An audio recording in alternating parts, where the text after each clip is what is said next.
My fiancée, Willow, was diagnosed with a terminal illness, and not only did I neglect her, but I also went abroad to unwind. After the 100th missed call, my 36D busted personal secretary picked up the phone. On the other end, I could hear Willow's voice, nearly on the verge of breaking down. She asked, "Where are you? Who is with you?" I couldn't help but sneer and say, "Didn't we agree to give each other freedom? We agreed to live our own lives. Can't you handle it?" Chapter 1. Willow and I were stuck with the childhood sweethearts turned strangers script. We had mutual feelings as teenagers, but before we could even confess to each other, she met her fated person, Makoto. Under pressure from her parents, Makoto broke up with her right before graduation and flew abroad alone. Heartbroken, Willow managed to finish college with my help, but just as she was preparing to move on, the man who had once abandoned her suddenly returned to start a business back home. For reasons unknown to me, Willow not only used all of her savings to support Makoto but also became his personal secretary, staying by his side, working late into the night with him. Just before our families were about to announce our engagement, it seemed like I was about to play the role of the villainous male supporting character, scheming against the main lead, suppressing him, and eventually reaping what I sowed. However, that's not what I planned to do. On the contrary, I understood them very well. After all, it wasn't until I found myself a 3060 personal secretary that I realized something important. Life is short, enjoy it while you can. People need someone considerate by their side, especially someone like me, a domineering CEO. Chapter 2. I inherited the family business earlier than Willow did. After all, she spent 3 years in high school and 2 years in college being caught up in relationships, while I never stopped my studies. By the time I was in my first year of high school, I had already mastered all the knowledge required for the college entrance exam. In the following 2 years, Willow was busy dating and chasing after Makoto, while I, under my father's guidance, began to study international finance. During the summer vacation, Willow was off racing cars by the river with Makoto. Meanwhile, my father and I flew abroad, attending various financial seminars. After the college entrance exams, I effortlessly got into the school and major I wanted. I began formally accepting my family's arrangement to learn about the company's operations and management. Willow, on the other hand, was so heartbroken from her breakup that she failed her entrance exam. The Liu family spent a lot of money to get her into a private college with a decent reputation among the wealthy. Coincidentally, the school was in the same city as mine, even in the same district. Mrs. Liu entrusted me with taking care of her. I smiled and agreed. Looking at Willow with deep and gentle affection, I said, "Willow is just temporarily shaken by a setback. She feels a lack of self-worth, but she's such an exceptional girl. She deserves all the best things in the world. So, no matter how many challenges lie ahead, I'll be by her side to help her become a better version of herself." Mrs. Liu looked at me, visibly moved, with a hint of deeper consideration. Mrs. Liu was the embodiment of a modern, independent woman. She liked hearing the right words, so I had thoroughly strategized on what to say. If Willow kept focusing on love and not on herself, the best way to protect her from being taken advantage of by men was to always have someone by her side who could bring her great benefits. Someone who was deeply infatuated with her. After that, the Liu family handed over 3 projects to us. My father was very pleased with this. Just before I was about to go to the capital for university, he called me into his study. He asked, "What do you think of that girl from the Liu family?" I answered, "She's average," I said. "Aside from being good-looking, you could say she's good for nothing." My father burst out laughing and nodded approvingly. He said, "George, remember this, emotions are worthless in the face of interests. Never act as a blood bag for someone else. You can like someone, but this liking should never be greater than your ideals and ambitions. For women who don't appreciate you, who only know how to take, don't try to change them or nurture them. You treat them like giant babies. Indulge them, enjoy the moment, and play along. After all, who says you can only have one woman?"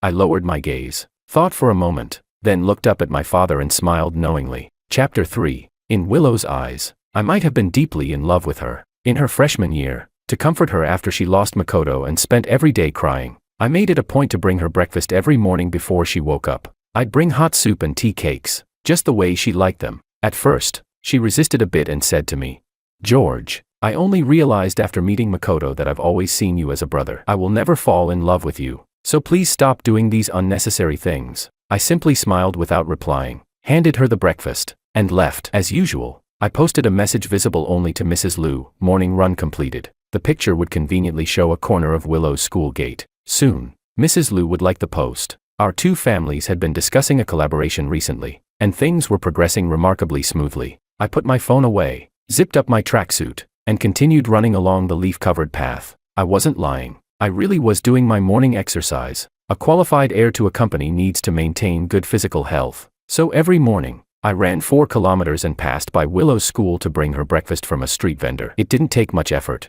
Later, I started entering various university entrepreneurship competitions, using these events to hone my skills. For the more prestigious ones, I would give Willow a little push. She was deeply moved just by being added as a team member. Finally, after a night of heavy drinking, she leaned into my arms and gazed at me with affection, saying, "George, I've realized for a long time now that you've always stood in the corner, silently giving without expecting anything in return. So, I want to reciprocate your feelings." I turned my head, remaining silent, as though I hadn't heard her. The next day, after Willow sobered up, she probably regretted being so forward. We both tacitly avoided bringing it up again, but the look in her eyes when she looked at me became one of increasing guilt. Of course, I wasn't the only one she felt guilty towards. She once thought that my quiet devotion was because I was busy, too busy selling favors to classmates who had connections with our family business. Their needs were all different. Some just wanted to copy my homework. Others wanted to use my name to reassure their families while they played around. And some were looking for emotional returns. I was too busy to talk about it openly. So even though I never confessed my feelings to Willow, I somehow gave her the impression that I was so in love with her.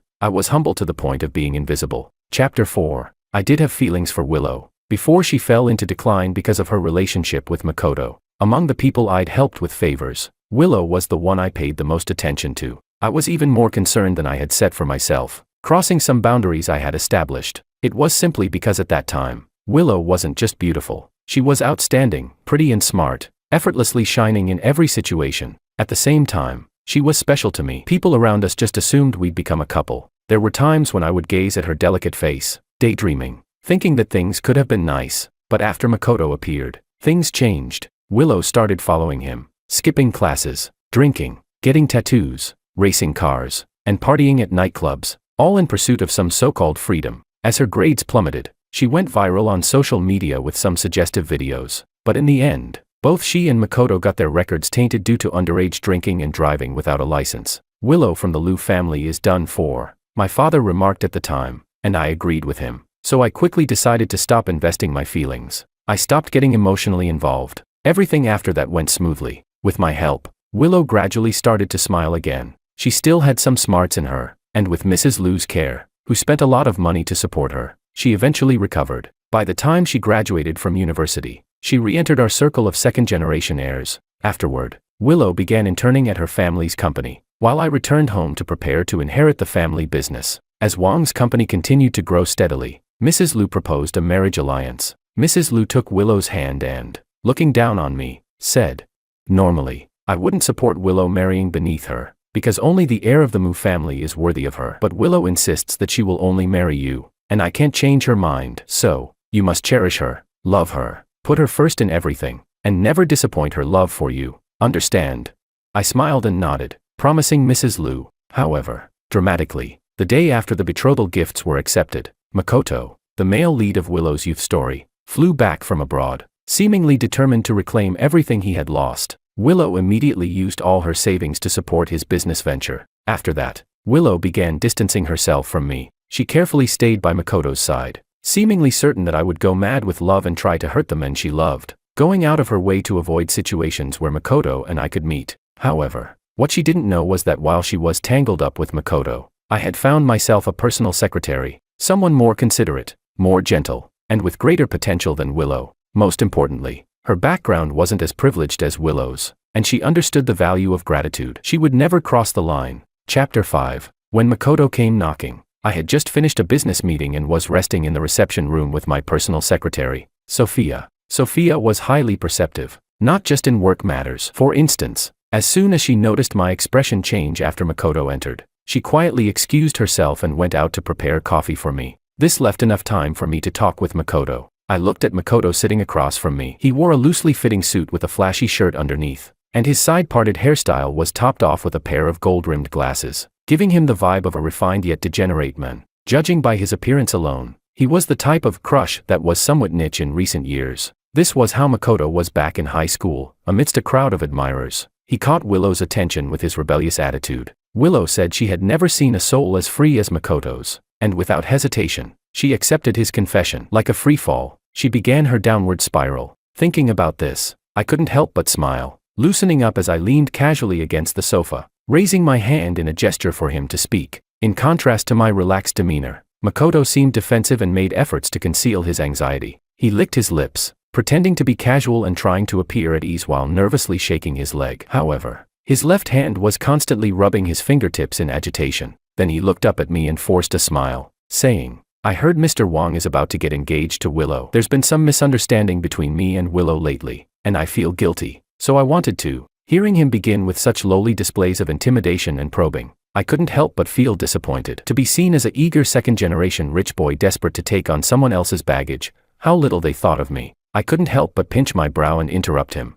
"Mr. Ito, what do you think of her?" I asked, pointing toward the door. Makoto followed my gaze and saw Sophia standing by the door. Sophia was tall, with a curvaceous figure, and even in simple professional attire, her body was undeniably striking. She was holding a drink carefully, her eyes fixed on me since she returned. Seeing that I was looking at her, Sophia smiled faintly through the glass door, her expression perfectly balanced, showing affection without being overly obvious. Of course, this wasn't because Sophia was naturally gifted in this way. She had studied my preferences thoroughly and practiced repeatedly until she could present herself like this in front of me. I knew all of this, but I didn't care about the essence of who Sophia was. As long as she made me feel comfortable, she could stay by my side. This was the difference between Willow and me. Willow had invested all her feelings in someone she had created in her mind, a so-called soul, yet she couldn't even recognize the most basic of pretenses. In the end, she was played with like a puppet by those beneath her. Perhaps predicting what I was about to say, Makoto's expression darkened. However, he knew he had no leverage against me, so he forced a smile, trying to go along with my words.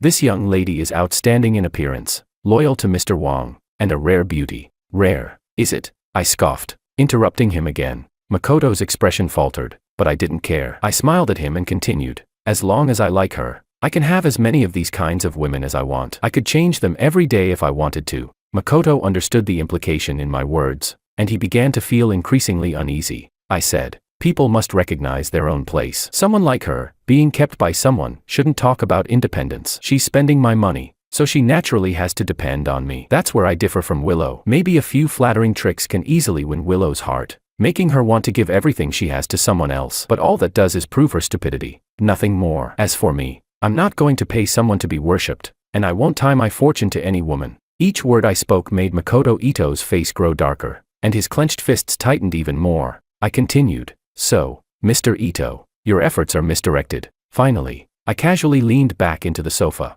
slightly raised my hand, and someone immediately entered the room as if on cue. They extended their hand to Makoto, and he had no choice but to pull out the voice recorder and miniature camera from his pocket. It was laughable. How could I possibly get into a confrontation with him over a woman?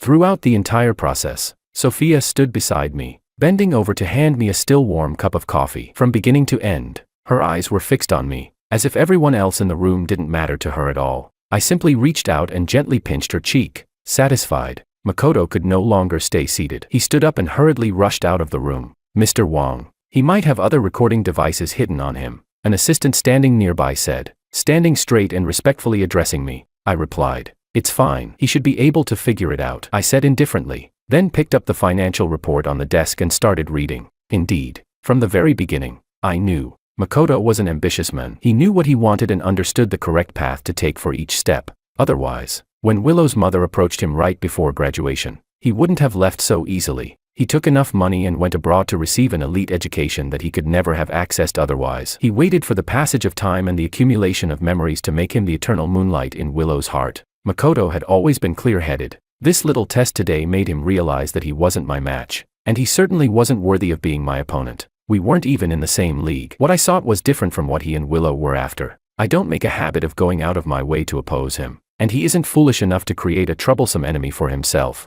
Besides, I've always been someone who values talent, as long as they don't get in my way. Chapter 6. As expected, after that, Makoto never came to find me again. In contrast, he tightly controlled Willow under the guise of love, not allowing her to see me. This only made the engagement that had been delayed for so long seem more and more like a joke. During a recent gathering between our two families, Mrs. Liu gave Willow an ultimatum, ordering her to appear at the dinner. Willow agreed, but halfway through, the Liu family's butler received the news that Willow had been in a car accident. She claimed her injuries were severe and that she had to go to the hospital immediately. Without waiting for Mrs. Lu to respond, Willow hung up the phone. It seemed she was certain I wouldn't be angry with her. She tried to handle me with a poor excuse and a perfunctory attitude. But this time, it was a family dinner between both households. Her actions were a slap in the face to both families. In front of Mr. and Mrs. Lu, my father's face darkened, though inside, he was secretly pleased. He couldn't have hoped for a more ridiculous performance from Willow. Mr. Lu raised his glass, intending to toast my father, but my father pushed it away and turned to leave. After all, he was a prominent figure in the business community of F-City. To be embarrassed like this by a junior was an affront. If he immediately ordered the place to be torn apart, it wouldn't have been excessive. Mr. Lu turned to speak to me, but Mrs. Lu shot him a glare, and he had no choice but to awkwardly smile at me, sit back down, and drink his sorrows alone. In the end, I stayed and finished the entire meal with them, but during the entire process, I remained silent. In Mrs. Lu's eyes, this was a demonstration of my deep affection for Willow, my unconditional tolerance. Before I left, Mrs. Lu pulled me aside and handed me a document. It was the land the Lu family had recently bought in the south of the city. I declined it twice, but in the end, I reluctantly accepted it. She said, "George, you're a good boy. I've always seen your feelings for Willow over the years. She's still young and doesn't understand, but I know your heart for her is sincere. That's why I trust you to take care of her. Don't worry, one day, she will be moved by your love." She added, "If the Wang family ever needs anything, just ask Auntie, and I'll do my best to help." After hearing Mrs. Lu's words, I finally allowed myself to smile sincerely. Deep down. Chapter 7. When I got home, my dad was lying on the sofa playing video games. I casually threw my jacket on the floor and slouched into the seat across from him. "Did it work out?" he asked. "Yeah, it's done," I replied. "At least 20 billion this time. Your face still holds some weight." My dad gave a contented smile, and I watched his sharp eyes and brows. Time seemed to favor him more than anyone else. Even as the years mercilessly passed, all it did was carve an even stronger aura around him. Powerful, ruthless, cold. This was how the outside world saw him, and it was also the kind of person I strived to become. I thought back to when I was 18. A woman claiming to be my birth mother had appeared. She presented me with a beautifully packaged cake and told me that from now on, I would have a mother to love me. She said, "Your father raised you to be a monster just like him, but to be human, you should live in the light. Now, your mother is here to fill the love missing in your heart." After hearing her words, I smiled lightly. The woman thought I was accepting her, her eyes full of hope, her excitement and greed barely hidden. She had planned it all. She showed up only after I gained inheritance rights on my 18th birthday. Once I acknowledged her, she would have the leverage to stand against my father. But in the next moment, I politely asked her to leave. I used a few methods, and she never had the chance to come near me or my father again. Originally, I had someone investigate my so-called birth mother, but after hearing her words, I realized there was no need to look further. I had encountered enough of these types of people in my life. Their pasts had no real value for me to learn from. My father had once told me calmly that I was the product of someone plotting against him. That incident was a stain on his life, but my existence was not his shame. He said, "You are my son, and an independent individual. How your mother behaves is not something others can use to insult you. I respect all your choices, but I hope we share the same aspirations, and that you can stand by my side. In that way, our bond would run deeper. I am my father's proudest son and his companion on the battlefield.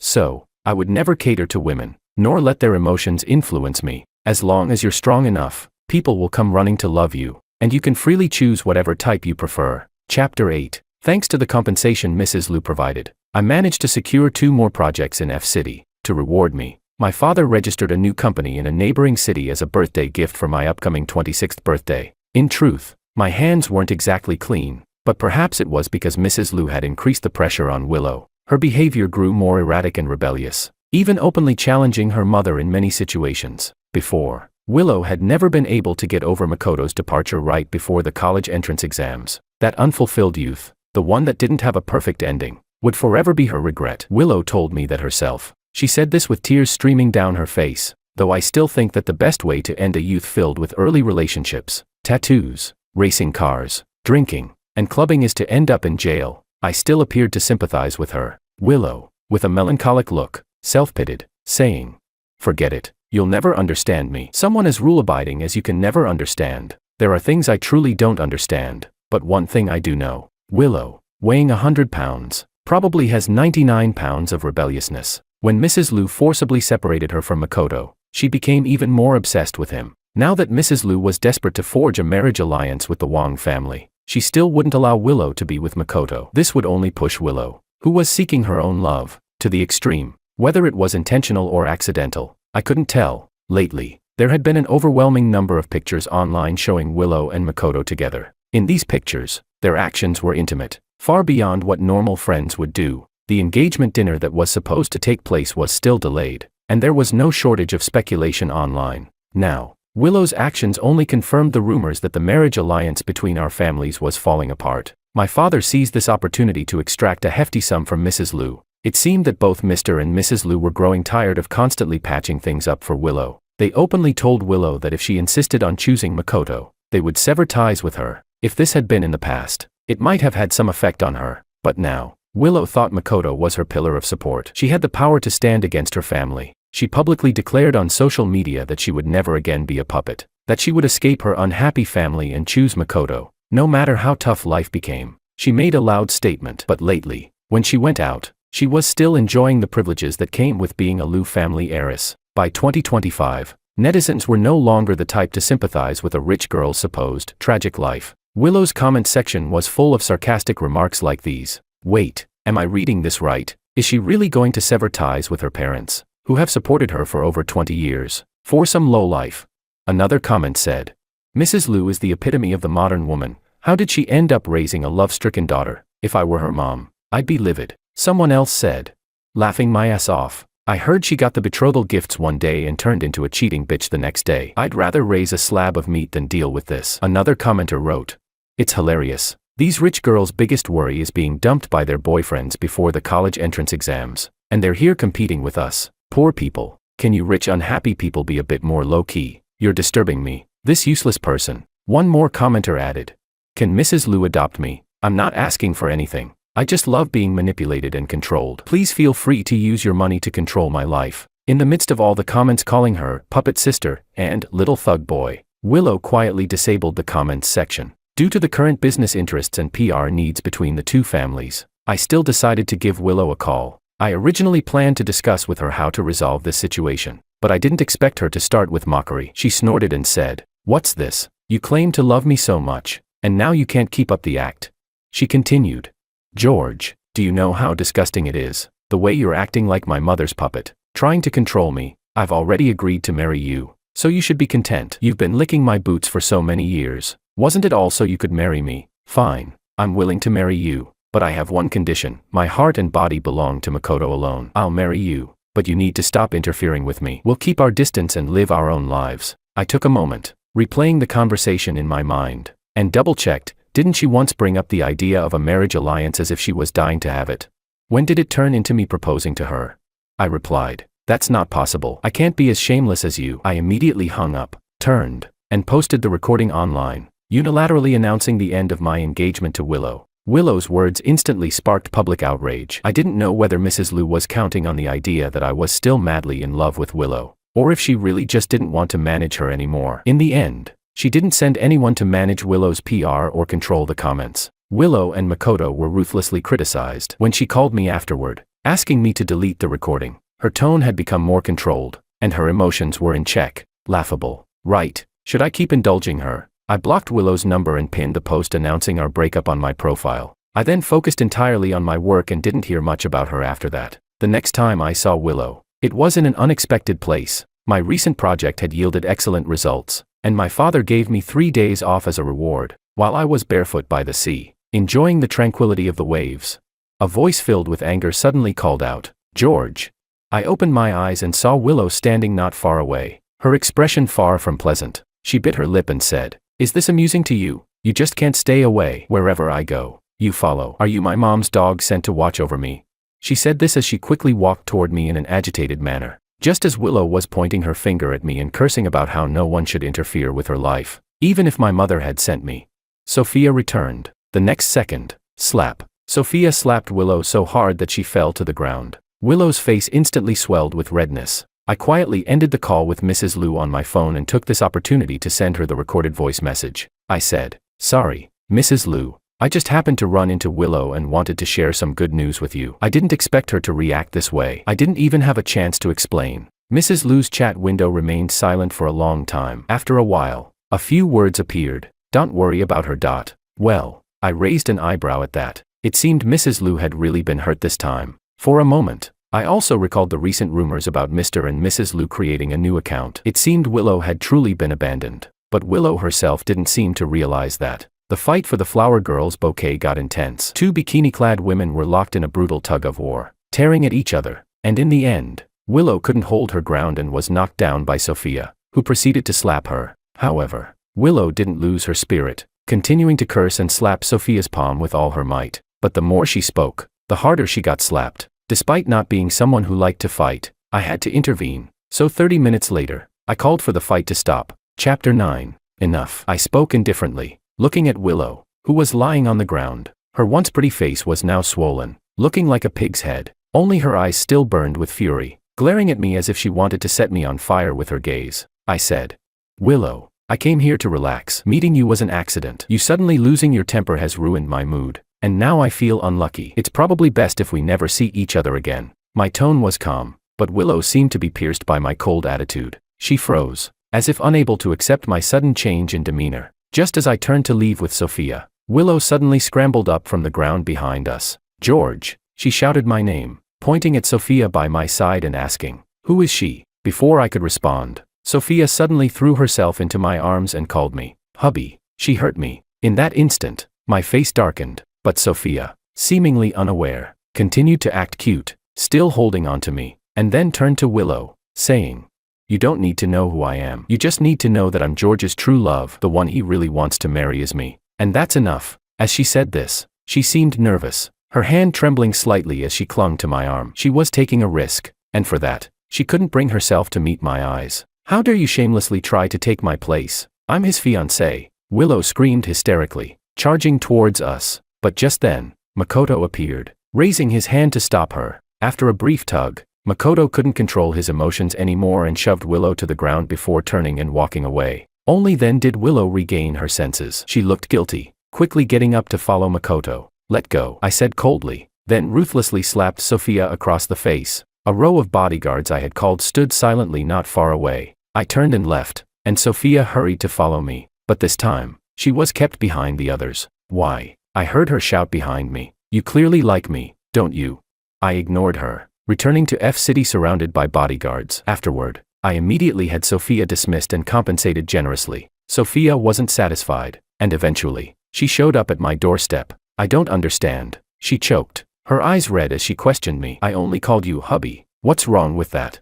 Yes, perhaps in her eyes, she was just acting cute with me, but we both knew exactly what that phrase meant in that kind of situation. And I knew the consequences of letting such subtle probing continue. Sophia had gotten too bold, and her probing had crossed the line, and I hated when people tested my limits, especially when I had already given her more than enough. I had been satisfied with her performance and had provided her with everything: money, cars, houses, but she took all of that without honoring her promise not to cross any boundaries. Her behavior, demanding more, was just too much. Whether Sophia truly wanted a pure love or was trying to manipulate me into giving her an identity, I wouldn't keep someone like that around. I could offer her plenty of benefits, but I would never allow her to use such tactics to try to control or manipulate me. Chapter 10. The next time Willow came to see me, I had already replaced her. Still the same 36D, still the same innocent face, but this one was even more obedient than Sophia. Clearly, my current taste had settled into this type, but Willow seemed to let out a sigh of relief, smiling at me and saying, "I knew you were just trying to make me jealous. Since you fired her, I'll forgive you. But don't do it again." She then glanced at my new secretary, her brow furrowing again as she said, "Fire her too. I don't like her." I looked at her face, still bruised and not fully healed, then gave my new secretary a look. The secretary, understanding immediately, stepped forward and politely asked Willow to leave. Willow's expression darkened. Her gaze turned to me as she asked, "George, what is this supposed to mean?" I pressed my temple and said, "I thought I made myself clear last time." I then pulled out my phone, pulling up Willow's previous post on social media about wanting freedom, and said, "Now everyone knows the marriage alliance between our families has fallen apart. If Miss Lu is spotted coming in and out of my company again, it won't be good for either of our reputations." I thought my words were objective and reasonable, with a bit of consideration for Willow, but to my surprise, Willow became furious. She angrily swept everything off the coffee table. She shouted, "I thought you'd understand me, George. I always thought you were different from everyone else." I was speechless. Her betrayed, deceived expression made it look as though I was the one who had cheated. I was ready to throw her out, but since we were childhood friends, I patiently advised her, saying, "You'd better start seeing me the same way you see everyone else." She choked back tears and said, "Why? Makoto's been through so much abroad. I just want to help him. Why do you all keep forcing me?" It seemed like she completely couldn't understand what I was saying. Still rambling on to herself, I didn't hesitate any longer and immediately called the building security. As Willow was escorted out, I calmly reiterated to her, "Miss Lu, the marriage alliance has been called off. You and I are now strangers. Please don't appear at Wang's company again. You're not welcome here." It was only then that Willow seemed to realize I was serious about cutting ties with her. Her eyes looked momentarily confused, and she unconsciously muttered, "George." She didn't have the chance to finish her sentence because I had already had her thrown out. Finally, the world was quiet again. I glanced at the time. Great. Willow had wasted 40 precious minutes of my day. Now I'd have to stay late tonight to make up for it. Chapter 11. Willow and Makoto broke up again. It was because Makoto's company filed for bankruptcy, and because news spread that Mrs. Lu was pregnant with a second child. In fact, these were the same event. When it became clear that Willow had truly been abandoned, Makoto quickly took everything from the company and ran. This time, Willow really suffered a blow. She became increasingly insecure and paranoid.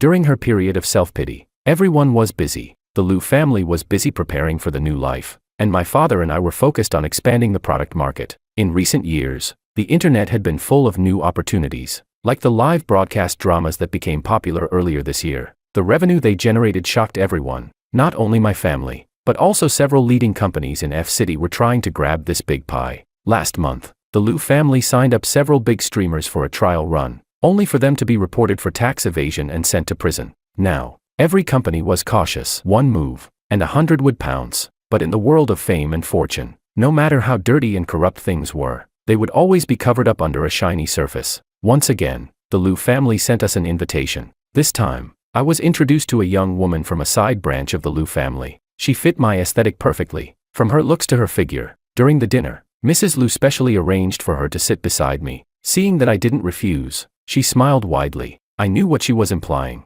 The Lu family wanted to expand their market and didn't want to give up on the marriage alliance with the Wang family, but they had just abandoned Willow. The next option was still just a fetus, with an uncertain future. Mrs. Lu wanted to use this as a way to secure me. I hesitated but didn't commit either way. Mrs. Lu seemed somewhat displeased, while Mr. Lu was somewhat smug. He was proud of having a son so late in life and couldn't resist drinking a bit too much during the dinner. Later, in his drunken state, he said to my father, "What's the use of making all this money? What's the point of life? Isn't it all about the wife, the kids, and a warm home? That's the true meaning of a man's struggle. If you can't even get a wife or kids, then what's the point? A man like that is useless, living such a failed life." My father smiled and stroked his chin, and with Mr. Lu's smug look, he suddenly punched him in the nose. "Worthless fool, who gave you the right to speak here?"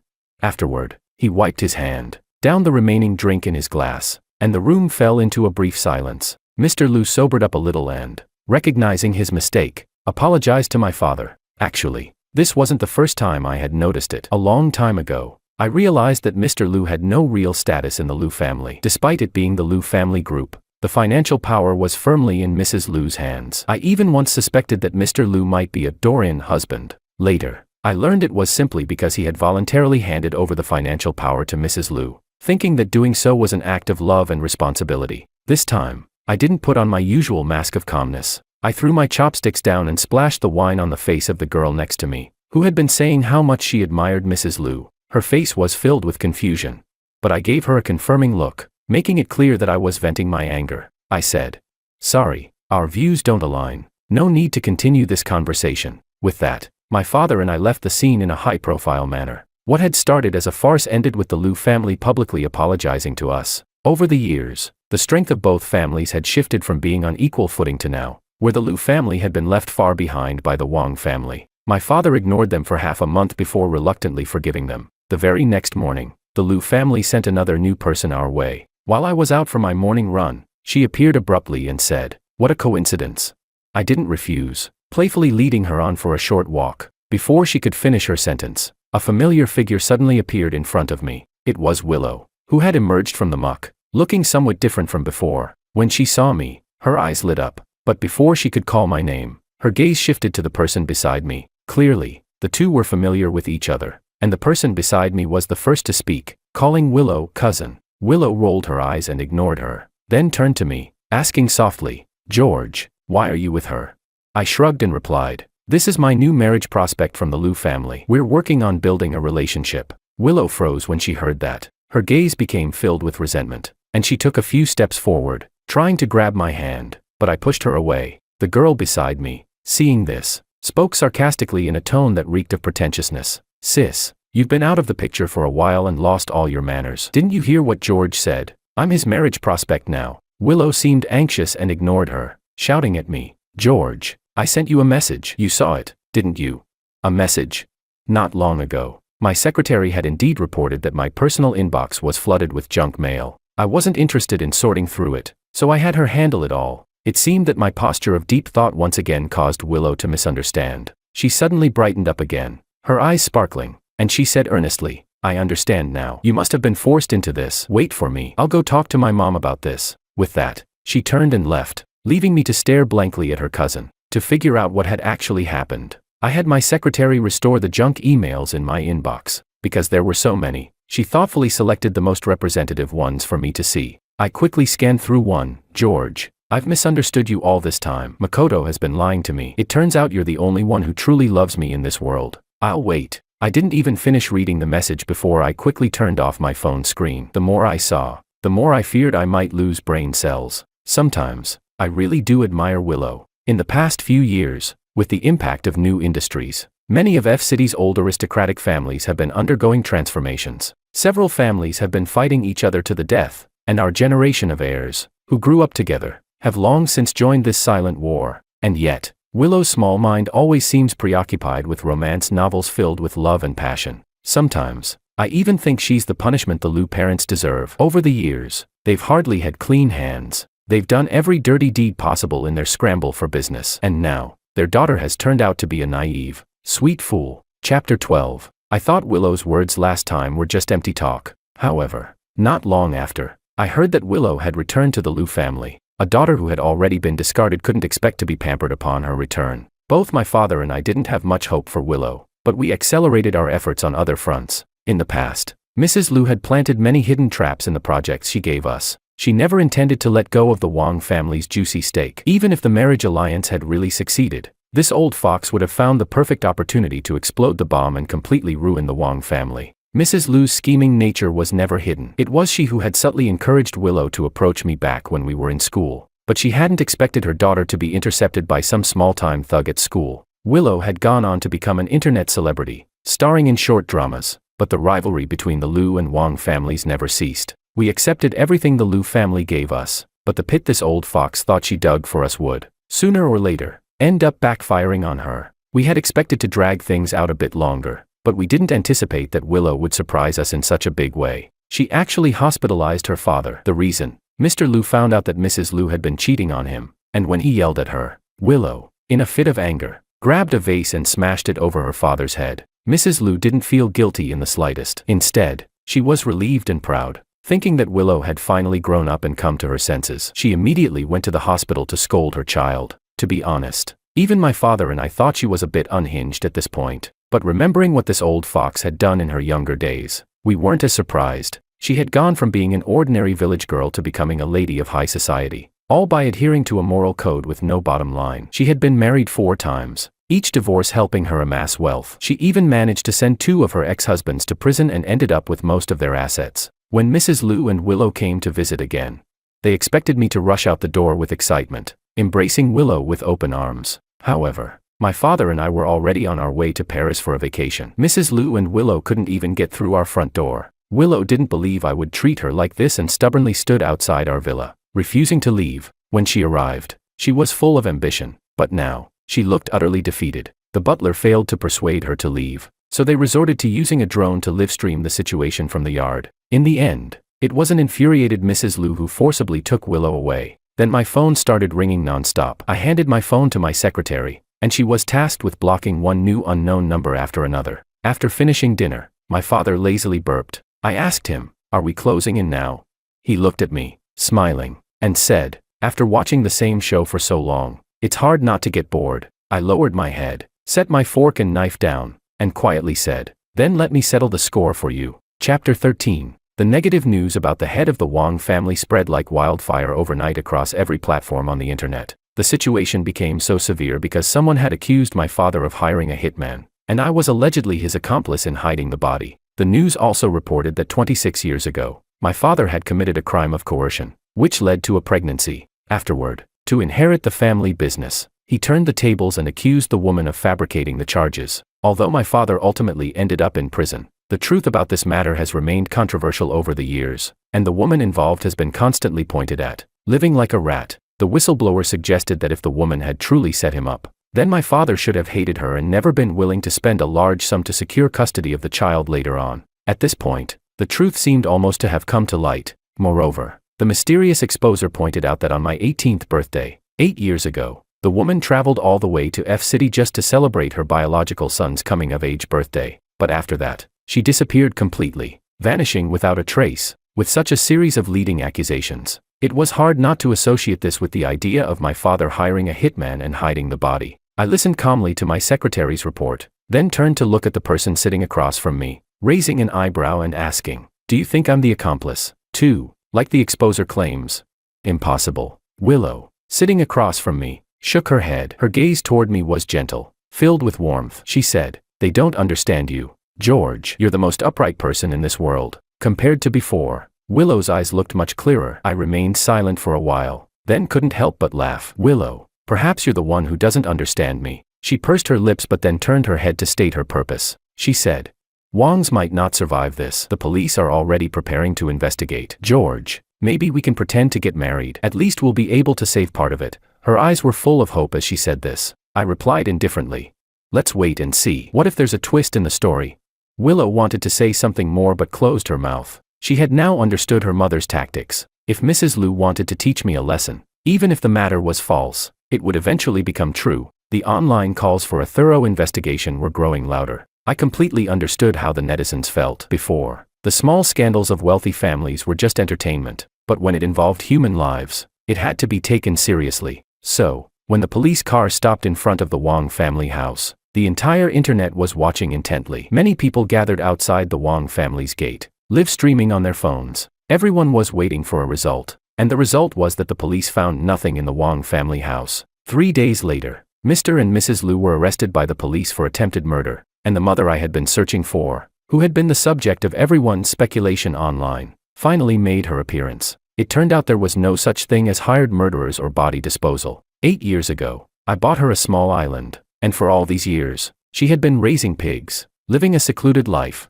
As for why she listened to me, from the moment she successfully evaded the Wong family's bodyguards and came to me, I had told her the people who sent her wanted her dead. She wasn't stupid, and quickly realized her role in this game. So, she obediently accepted my arrangement and cooperated with me to create the illusion that she had been dealt with by the Wong family. Mrs. Liu, thinking she had control over this leverage, had long considered the entire Wong family to be in her pocket. Until recently, when she had someone expose the past incident, thinking it would teach me a lesson, I seized this opportunity to withdraw some of the bodyguards protecting my biological mother's safety. Her whereabouts were exposed, and in the past few days, she had experienced at least 6 car accidents, home robberies, and falling objects from high places. She was truly frightened and came crying, asking for my contact information to seek help. When I asked her to step forward and identify the Liu family's crimes, she no longer refused. Not only did she expose how the Liu family had hired a hitman, but she also accused Mrs. Liu of orchestrating the false accusation against my father 26 years ago, after having an affair with him. The purpose of this was to teach my father a lesson and show him how painful the consequences of rejecting her would be. That year,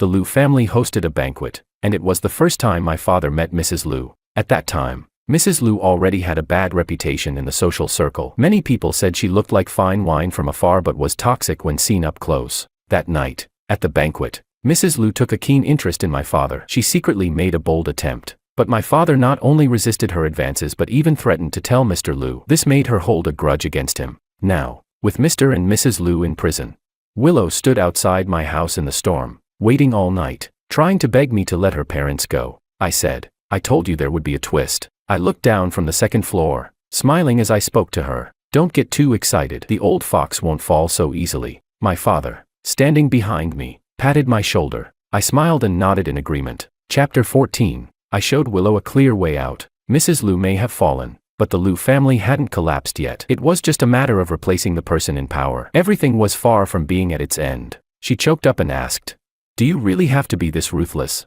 I remembered when she came to see me half a month ago and I asked her, "If the truth isn't what the public thinks it is, what will you do? Help me, or help your parents?"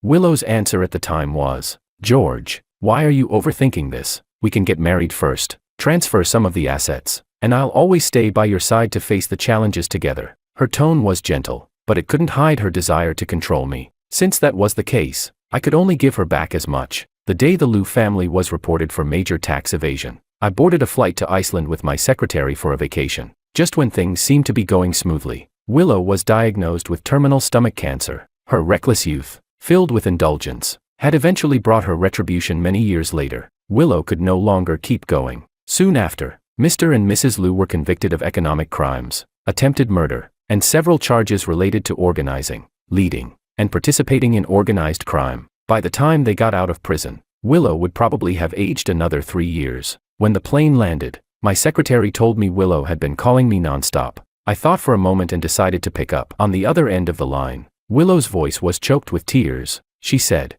"I'm dying, and you really won't regret this. George, from now on, you've lost a girl who was completely devoted to you." I responded, "Completely devoted?" I couldn't help but laugh. Was she completely devoted on the first day of our engagement and then cheated the next day? Or was she the one who kicked me when I was down during my most difficult times? Willow, you don't measure up as an opponent. And frankly, you're not worthy as a human being either. There was a long silence on the other end of the phone. After a while, she finally regained her voice and said, "George, you don't understand. I really loved you. I cut her off.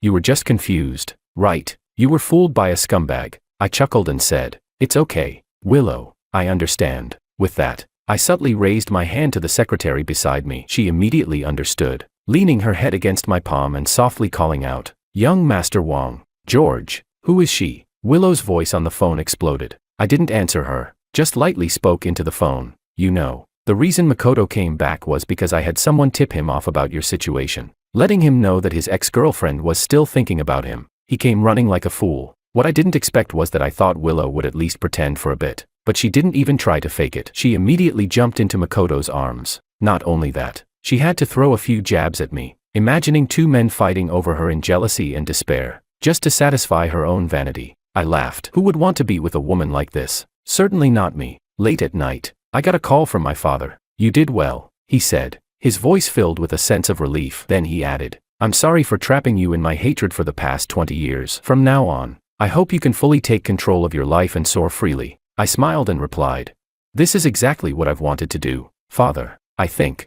To be born with the bloodline connected to you, to be taught by you, and to avenge you, this is the sweetest thing I could ever desire." In the depths of my heart, I silently completed the words, then turned my gaze toward the depths of the night. My memories were once again pulled back in time. On my 18th birthday, that woman with a face full of schemes appeared before me. I didn't bother learning about her past, but instead, I had someone investigate who sent her. Following the trail, I learned some old stories. 30 years ago, in F City's business world, a rising star emerged. He was from a prestigious family, highly educated, and had an ambition that others lacked. His early life was remarkably smooth, with loyal friends, a successful career, and a lover he met by chance. However, it was that seemingly gentle and understanding woman who turned out to be a pawn bought by his rivals. After a brief role-playing act, she accused him of coercion, leaving him with scars and a false accusation. After his arrest, he fell into despair. It was a critical period in his career, with his self-established company about to go public,